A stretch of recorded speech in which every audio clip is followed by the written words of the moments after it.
Boa noite. Opa, boa noite, Juliana.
Boa noite.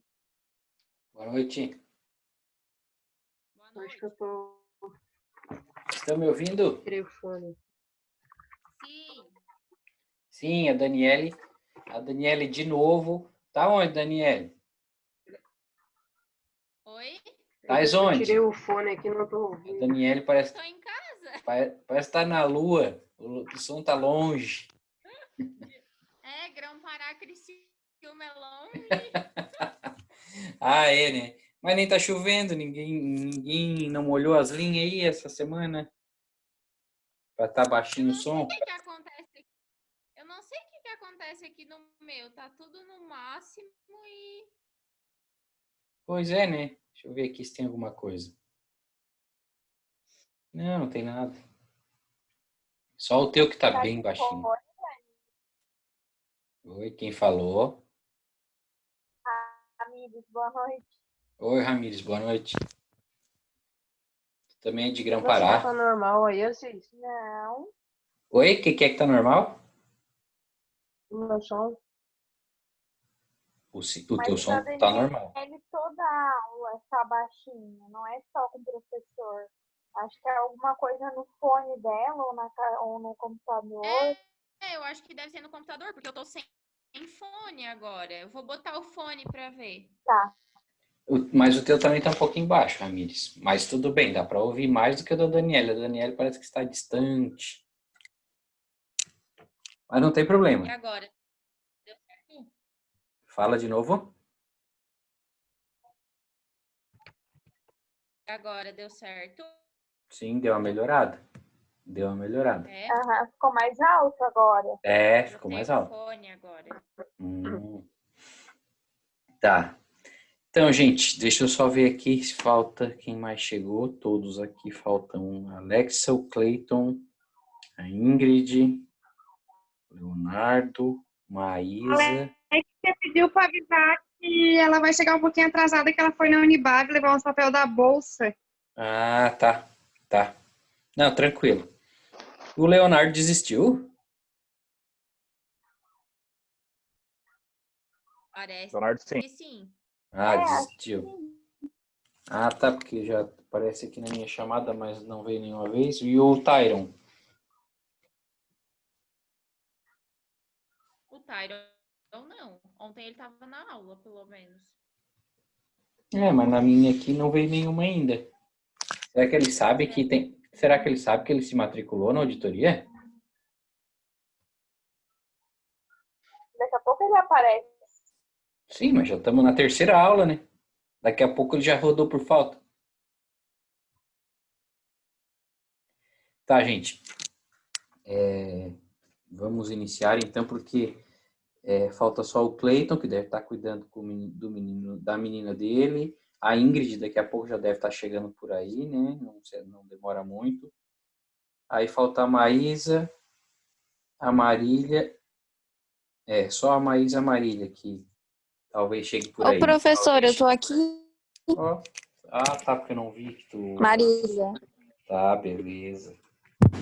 Falta mais a Marília, falta a Maísa.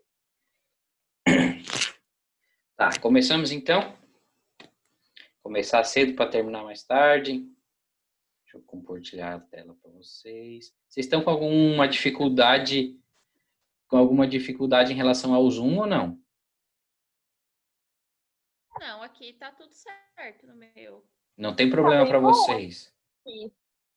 Não, bem melhor que o Teams. Eu particularmente acho bem melhor o Zoom do que o Teams. Mas aí, como eu não tenho ele pago, eu tenho que fazer aquele esquema ali de 3 links, né? Aí, se vocês não se importam, a gente vai fazendo. Tá? Então, normalmente a gente usa 2. O Zoom, ele teve problemas de segurança. Por isso que um monte de escola está evitando. Ah, pois e que também assim, né? O Teams é da Microsoft, então normalmente as empresas têm lá já o Office 365 para ter tudo legalizado, essa parte de Office dos computadores, e daí já entra no pacote o Teams, né? Então a gente tem ali na Unibav esse aí, lá no escritório nós também temos o Teams, mas depois que eu usei o Zoom, eu prefiro o Zoom. É melhor, mais prático, bem melhor para mim. Mas depende de vocês, pra gente não ficar mudando, né? Pra não ter problema para vocês. Mas se não tem problema, vamos lá. Depois, só que daí eu posto a aula gravada em 3 links também, tá? Eu só consigo carregar lá. Quer dizer, acho que até dá para carregar num só, mas aí eu já não sou um técnico em informática e tal, né? Sou contador, mas não auditor. tem problema também. Então não vou conseguir. Sempre vai 3 links. Tá. Assis, Oi. Assis, Oi. o Jackson disse que o dele tá travando. Mas os outros estão com problema? Ele pra avisar. Tá. Não, o meu tá normal. É o dele, eu acho que deve ser a internet dele. Uhum. Só pediu pra avisar. Tá, não? Fica na linha aí. Daqui a pouco deve voltar. É que assim, né, vocês imaginem que todas as universidades que têm aula remota estão usando a internet hoje, né? Nesse momento. Todo mundo inicia mais ou menos nesse momento. Mas todo mundo que chega em casa esse horário e sempre vai acessar a internet. Então, a rede de internet, ela tá congestionada, né? Então, sempre vai acontecer um pouquinho de travar ou não. Tá, começamos, gente. Então, só para lembrar para vocês, nossa disciplina é auditoria contábil, né? Não é auditoria da qualidade, não é auditoria fiscal, não é auditoria governamental, não é auditoria ambiental, é auditoria contábil, que está 100% conectada com a ciência contábil, é uma extensão da contabilidade, tem como propósito emitir uma opinião sobre alguma coisa, certo? Esse é o propósito da auditoria. A auditoria contábil, o propósito é emitir uma opinião, normalmente, sobre controles internos e, principalmente, quando se tratar de auditoria independente, emitir opinião sobre demonstrações contábeis. Esse é o principal objetivo da auditoria contábil, emitir opinião. Nós, auditores, não temos como propósito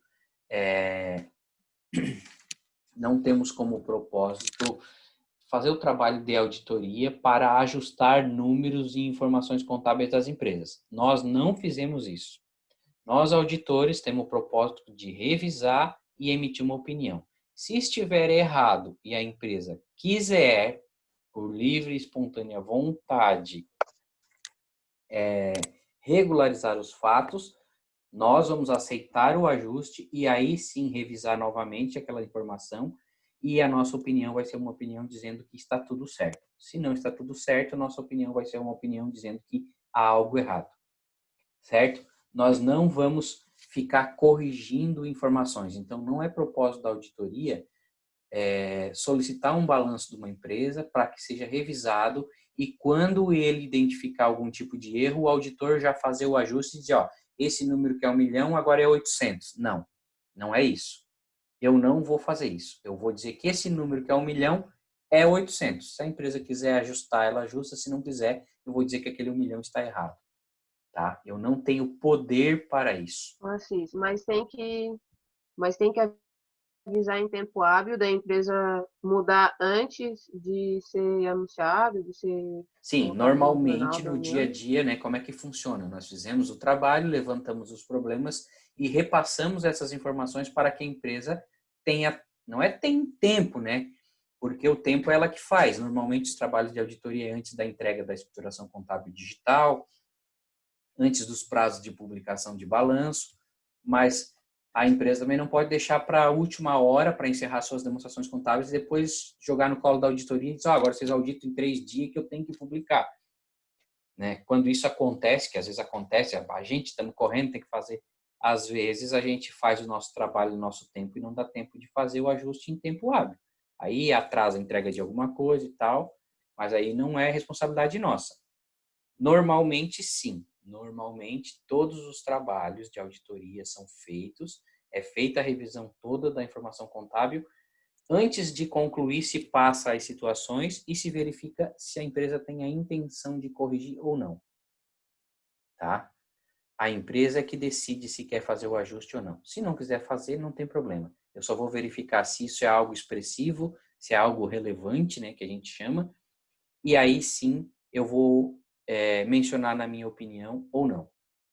Certo? Vou Mas mudar não a minha... existe uma regra. Tipo assim, Hã? tem que entregar tanto tempo antes. Não existe uma regra, tipo assim, tem que fazer o anúncio Não, lá em não, tal prazo, tem que entregar tanto tempo antes. não. Esse prazo, na verdade, a gente tenta seguir esses prazos porque é um prazo da empresa, não nosso.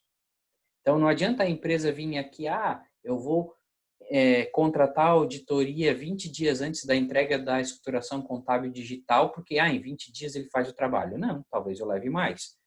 Eu não vou fazer o trabalho em 20 dias só para que a empresa entregue um número e esse número fique distorcido. Posso até fazer, mas se continuar distorcido, eu vou ter que dizer que está errado, que ficou errado. Eu não consigo, vamos agilizar as coisas assim, simples assim. Não, eu tenho que fazer meu trabalho como ele precisa ser feito. Por quê? Porque eu vou ser responsável também sobre aquela informação contábil. Eu vou dizer para eles, tá certo ou tá errado. Se eles aceitarem que eu diga assim, olha, eu não posso emitir uma opinião sobre estoque, sobre isso, sobre aquilo, porque eu não tive tempo hábil para revisar, beleza, eu faço o trabalho. Agora, não eu emitir uma opinião dizendo que está tudo certo sem eu poder ter revisado porque a empresa não tinha tempo hábil, certo? Eu não tenho nada definido, tu tem que ter esse tempo hábil. É a empresa que tem o tempo dela. Então, ela precisa se organizar e programar os trabalhos de auditoria para que sejam feitos antes do tempo. O que acontece muito no dia a dia, gente? Acontece assim, toda empresa, de forma geral, quer economizar, né? Toda empresa. Regra geral, quer gerar economia. Isso não é diferente para nenhuma empresa, sendo pública, seja privada, eles querem economizar. Então, os trabalhos de auditoria, eles pensam que se me contratar só para fazer a revisão do balanço lá em janeiro, fevereiro, março, antes de eles publicar as demonstrações, vai sair mais barato. Aí eles deixam para nos contratar lá. Só que lá em janeiro, fevereiro e março, eu estou terminando de auditar as demonstrações contábeis daquela carteira de clientes que nós estamos revisando desde janeiro já. Então, no decorrer do ano, eu vou dividindo o trabalho para quando chegar em dezembro, eu simplesmente confrontar os saldos contábeis com algum relatório, alguma coisa que eu já testei, para ficar mais fácil. Só que eu estou dando atenção para esses clientes que foram feito o trabalho no decorrer do ano. Aquele que vai me contratar só lá em março, achando que, beleza, vou pagar mais barato, vou ter o mesmo opinião da auditoria? Não, porque se ele me contrata em março, eu não consigo validar os estoques em 31 de dezembro, eu não consigo validar algumas coisas que são pontuais que eu preciso ver antes do encerramento e não depois. E aí? Mas eu vou publicar semana que vem, precisava disso, tem tempo. Beleza, mas aquela situação lá que eu não consigo validar lá atrás, para mim validar isso eu preciso fazer outros procedimentos, outros testes que vai demorar. Então não dá para deixar para fazer o trabalho de auditoria só lá quando eu preciso. Tem que programar o trabalho de auditoria para que ele seja feito no decorrer do ano. Eu quero auditar 2020. Não vai deixar para contratar a auditoria lá em dezembro de 2020. O ideal é contratar já ali em março, abril, para que os trabalhos de auditoria sejam desenvolvidos no decorrer do ano, para poder ter o balanço auditado aí sim num tempo hábil. Então, essa programação a empresa tem que ter, não é o auditor. O auditor, ele não pode simplesmente dizer, não, então deixa assim porque tem que publicar o balanço amanhã. Não. A responsabilidade do auditor, ela é ilimitada. Se ficou errado e eu deixei passar errado, a responsabilidade é minha também. Então, não é por isso que eu vou fazer. Nós tentamos sempre fazer as coisas dentro desse prazo que a empresa tem. Mas a empresa também precisa se organizar. Se ela não se organizar, não vai acontecer. Eu não tenho responsabilidade com prazo, tá? O auditor, na verdade. Continuando. Então, auditoria contábil, o objetivo é expressar uma opinião sobre alguma coisa que está sendo avaliada. Normalmente, está sendo avaliado controle interno ou demonstração contábil. Quando eu falo controle interno, eu estou falando quando se faz algum tipo de trabalho de auditoria em alguma área específica. O propósito é só avaliar o funcionamento da gestão dos estoques. Então, eu vou opinar sobre a gestão dos estoques e vou emitir, aí não um relatório sobre demonstrações contábeis, uma carta de controle interno, como se fosse uma carta de recomendação, citando os problemas e as sugestões de ajuste ou sugestões para que se faça alguma revisão ou melhoria nos controles. Então, eu estou opinando sobre algo específico. Ou eu vou opinar sobre o conjunto de demonstrações contábeis, que daí é eu revisar todos aqueles números que estão no balanço IDRE, e daí em compensação não, em complemento às demonstrações contábeis que vêm junto, tipo DMPL, DFC, DVA, DRA e notas explicativas, tá? E aí eu vou emitir uma opinião sobre esse conjunto de informações. Então, sempre o propósito é opinar sobre alguma coisa. Pode ser demonstração contábil, que eu opino sobre o todo, ou pode ser só sobre uma área específica que é um controle interno. A auditoria contábil se divide em duas auditorias, interna e independente. Interna, feita por um auditor funcionário da empresa, ou seja, a empresa possui um departamento de auditoria para cuidar do funcionamento de seus controles internos. Então, ela possui uma equipe de profissionais que tem como propósito ficar avaliando a sua segurança da informação. Então ele vai fazer um trabalho que vai avaliar a segurança dos controles de estoque, dos controles de expedição, dos controles de compra, depois a segurança dos controles de venda, a segurança dos controles financeiros, contas a receber, contas a pagar, a segurança dos controles de área de pessoal, por exemplo, a eficiência do controle fiscal, esse tipo de coisa. Então, existe uma equipe interna para desenvolver esse trabalho. Normalmente, isso é feito por grandes empresas. As empresas menores contratam os auditores independentes para fazer esses trabalhos quando há necessidade, porque é mais barato do que manter uma equipe toda trabalhando, do que contratar um auditor externo que também pode fazer esse trabalho. Qual é a principal diferença das duas? Bom, a principal diferença é que interna é funcionário, independente ele é um terceiro. O terceiro, que é um independente, tem uma responsabilidade ilimitada sobre aquela opinião que ele vai dar sobre as demonstrações contábeis. Então, em função disso, tem uma credibilidade perante mercado, né? Os stakeholders, que a Miriam gosta de falar, né? Então, tem uma credibilidade perante esses terceiros. E a interna não. A interna é quase como se fosse o contador da empresa dizendo, o que eu fiz está certo. Ele não vai dizer que está errado, né? Então, tem credibilidade isso fora da empresa? Nem tanto, nem tanto. Então, a opinião de um terceiro que tem responsabilidade, ele é importantíssimo. Ela é importantíssima.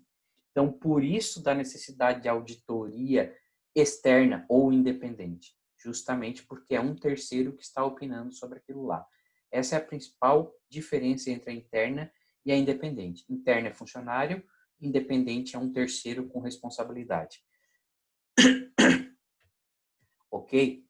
Outra diferença, a auditoria interna até pode fazer revisão das demonstrações contábeis, mas o foco dela é a revisão do controle interno, visando o quê? Não gerar informação errada, seja para os próprios departamentos ou até refletindo na contabilidade, e também evitar algum tipo de fraude, certo? Então, a auditoria interna, ela trabalha muito em cima de controles internos, não em cima da demonstração contábil. Ela até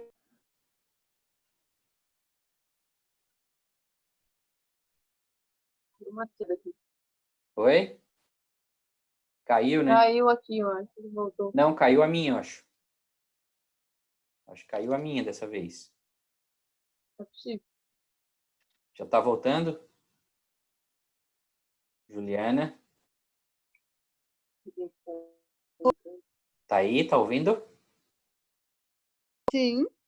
Tá, pessoal? Se vocês não estiverem ouvindo, vocês falem. Eu não sei o que aconteceu aqui. Deu uma queda aí na internet. Até então nunca tinha acontecido de cair assim o meu.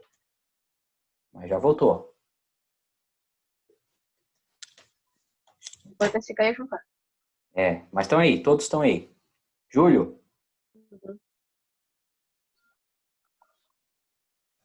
Ô, boa noite. Tá aí, Júlio? Então tá, beleza. Eu acho que já retomou para todo Ô, mundo. boa noite.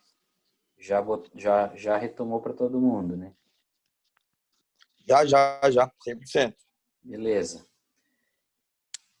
Então, estávamos falando da auditoria interna e auditoria independente. Então, a interna, o propósito é controle interno. Cuidar de fraudes, de erro de informação, distorção de informação que atrapalha a gestão. E a auditoria independente, que é feita por um terceiro, o foco é opinar sobre a demonstração contábil.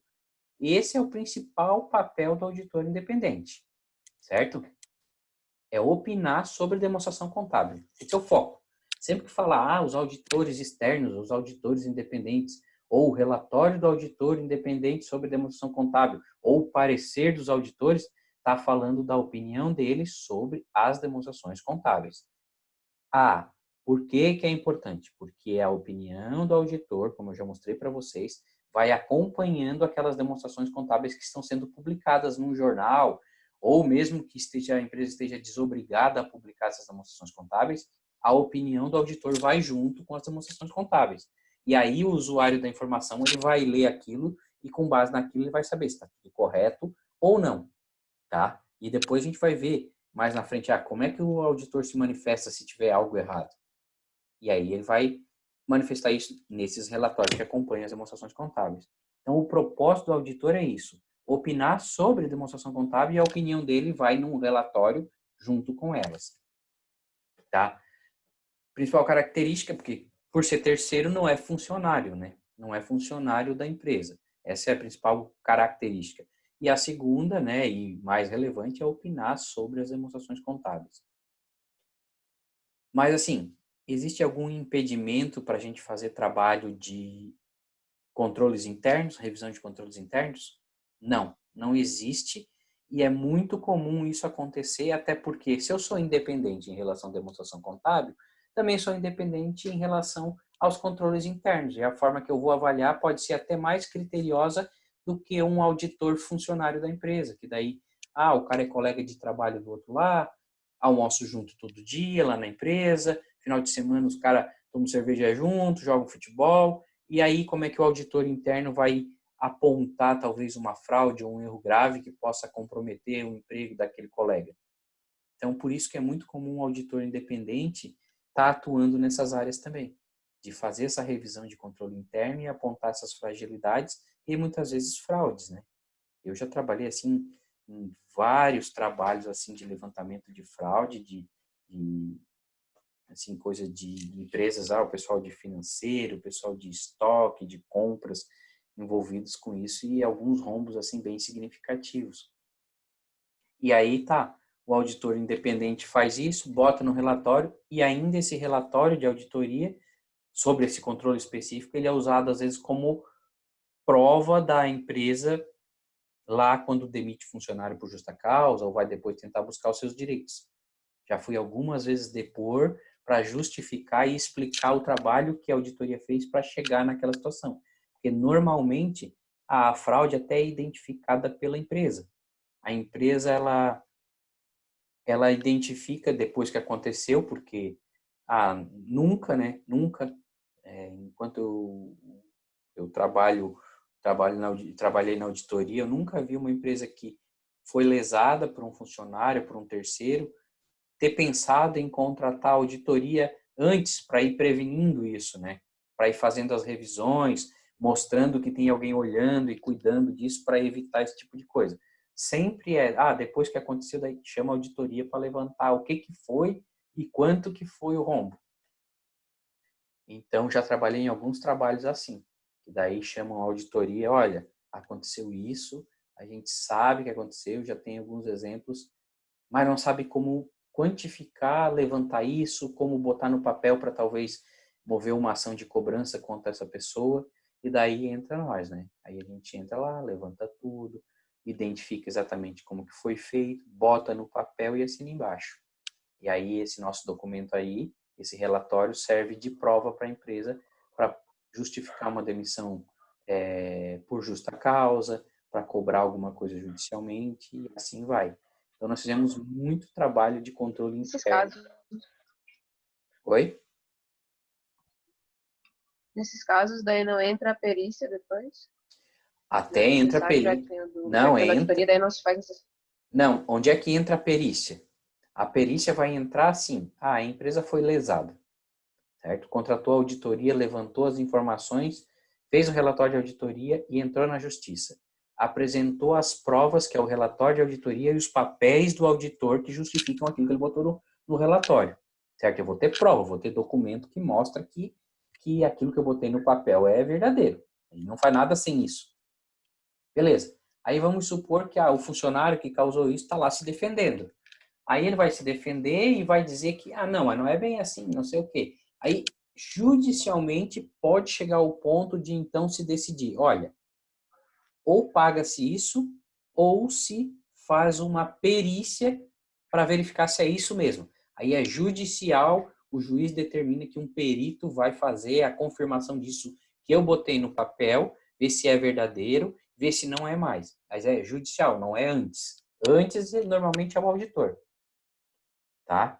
Então, não tem a perícia antes. A perícia, ela lá judicial, digamos, no final do processo. Quando já, agora só falta calcular, só falta confirmar. Quem vai fazer? Não é mais o auditor lá atrás, é um perito judicial, aí indicado pelo juiz, né? Vocês vão ter essa disciplina na 8ª fase, acho que com Garcia, vou explicar isso para vocês. É igual a auditoria, o perito? Não, não. É bem diferente. Bem diferente. As premissas de trabalho deles, assim, né? Tem um nome lá que eu esqueci. Depois eu vou lembrar. Mas as premissas do trabalho deles, assim, os quesitos que eles falam, são bem resumidos, certo? E o trabalho deles, quando eles vão fazer alguma coisa, às vezes, normalmente eles fazem na totalidade. E o auditor, em muitos casos, faz por amostra. Então, eu não faço tudo, às vezes. Às vezes, eu sou contratado para identificar como é que foi feito a fraude, digamos assim. Eu identifico, mas pode ser que tenha 100 casos iguais. Mas eu levantei 15, 20 para mostrar que existiu isso. E daí a perícia entra no momento que o juiz manda, então, levantar a totalidade, ou, se por acaso, o juiz mesmo manda a auditoria levantar isso. Mas, normalmente, é o perito. O perito entra no momento judicial já. O auditor, ele entra antes. Ou para fazer por amostragem ou até pela totalidade, mas é antes do judicial. E a diferença é Só assim, vai lá e responde o que ele quer, né? não, eu vou responder Só pelo o que aquilo que eu botei no papel. É que às vezes eles precisam fazer o trabalho só para realmente constatar que houve uma fraude, certo? Eles não querem saber quanto que é o valor. Eles querem saber que houve a fraude primeiro. E daí o auditor entra para mostrar que houve a fraude, como que houve a fraude. E daí usa exemplos, porque ele faz por amostragem. Depois disso, ó, já está constatada, já está bem claro, não tem como negar. Tá, então agora vamos levantar a totalidade. Aí pode ser o auditor de novo, ir lá e terminar o trabalho fazendo a totalidade, ou vai para o meio judicial. E daí no meio judicial a empresa pede, olha, isso é só uma amostra da auditoria, a gente quer que levante 100%, vai pagar o perito para fazer isso. Aí o perito faz. Tá? Então, perito sempre é judicial. Ou extrajudicial, mas já está no caminho da discussão. E o auditor é antes. Então, só para concluir. O nosso foco, auditor independente, é opinar sobre demonstração contábil. Balanço. Certo? Balanço, eu digo todo o conjunto das demonstrações. Mas nada impede que a gente faça trabalhos específicos sobre controles internos. Aí vocês me perguntam, mas assisto, só olha o balanço e opina? Não, gente. Quando a gente vai opinar sobre os números do balanço, em muitos casos a gente precisa ir na origem da informação. E quando eu vou na origem da informação, eu também vou avaliar controle interno. Não como auditor interno, que vai ficar fazendo vários trabalhos ali. Mas eu vou lá olhar algumas coisas essenciais. Exemplo, o estoque.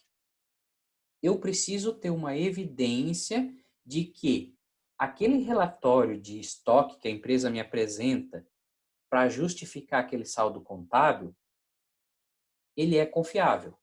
Então, normalmente, o que acontece? A empresa tem um saldo de estoque de 10 milhões de reais. Beleza. O que eu faço para validar esse saldo? Primeira coisa, me dá o relatório de controle de estoque.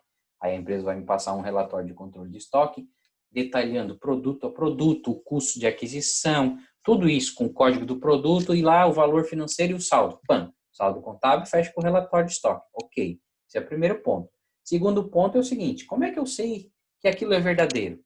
Bom, vou testar o custo. Como que eu testo o custo? Eu vou pegar as notas. Então eu pego aquela formulazinha de apuração do custo médio que vocês aprenderam lá, né? Estoque inicial, mais compra, menos os impostos, mais o frete, menos o estoque final, é o custo da mercadoria. E isso está calculado nos controles de estoque. Certo? Então, testei o custo. Bom, o custo está certo.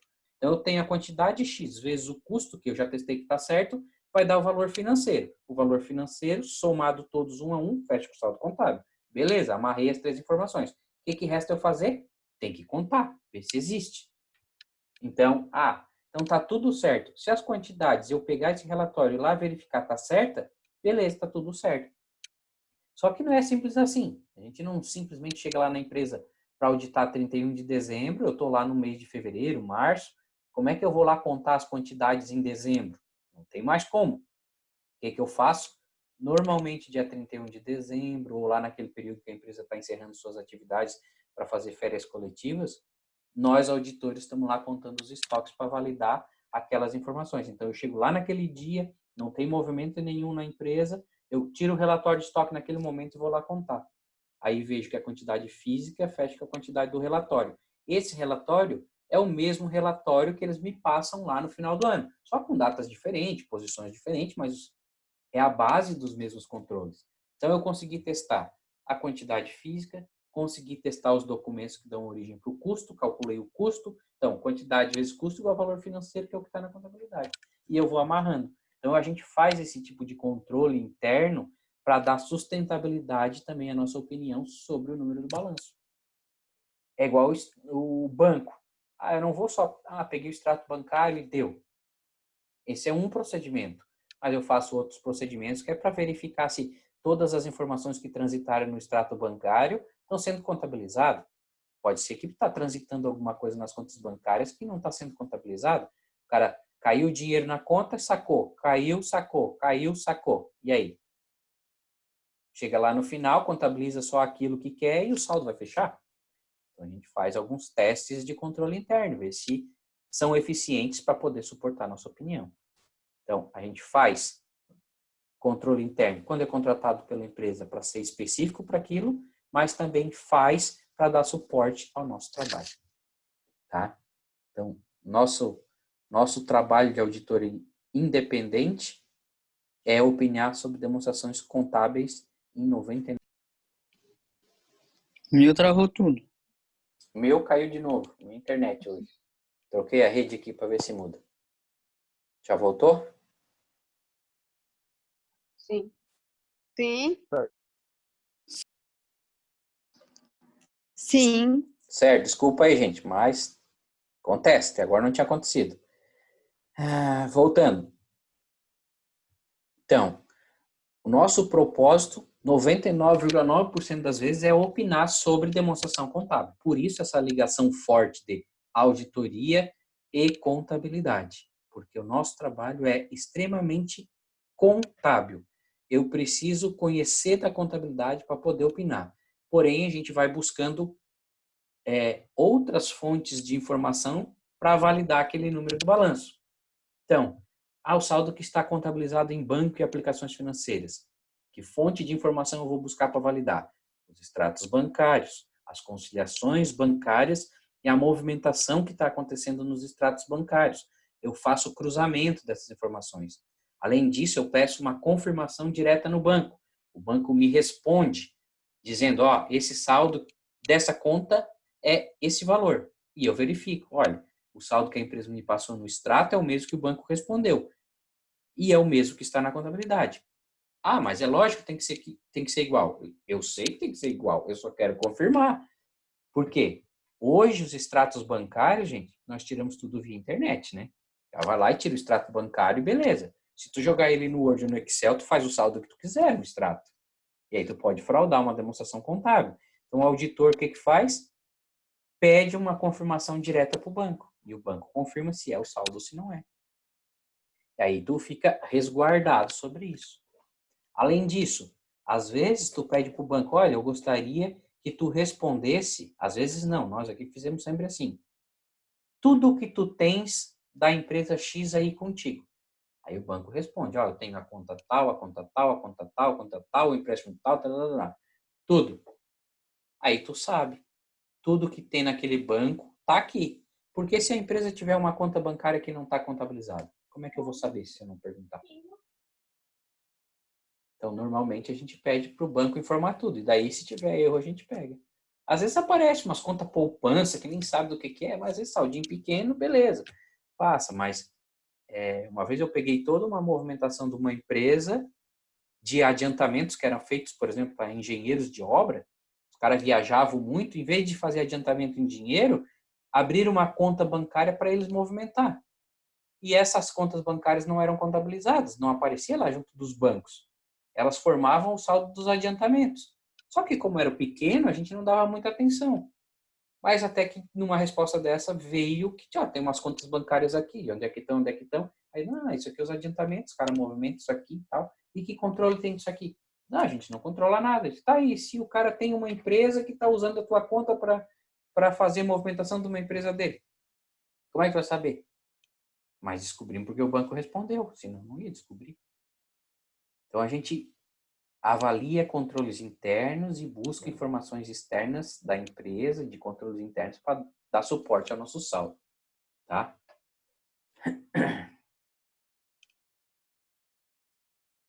Na outra aula, a gente falou das normas de auditoria. Existe uma série de normas, tá? O que está aqui são simplesmente um resumo das principais. Então, nós temos normas sobre a capacidade, normas sobre a profissão do auditor, ou seja, normas profissionais do auditor independente. Mas o auditor não é contador? Sim. A gente segue o código de ética da contabilidade, mas existem algumas normas específicas para o auditor. Dentre elas, quem pode ser auditor? Nós já falamos. O contador com registro no CRC. Não é técnico em contabilidade. Não é bacharel em contabilidade. É contador. Ou seja, vocês querem trabalhar na auditoria, precisam se formar no curso de Ciências Contábeis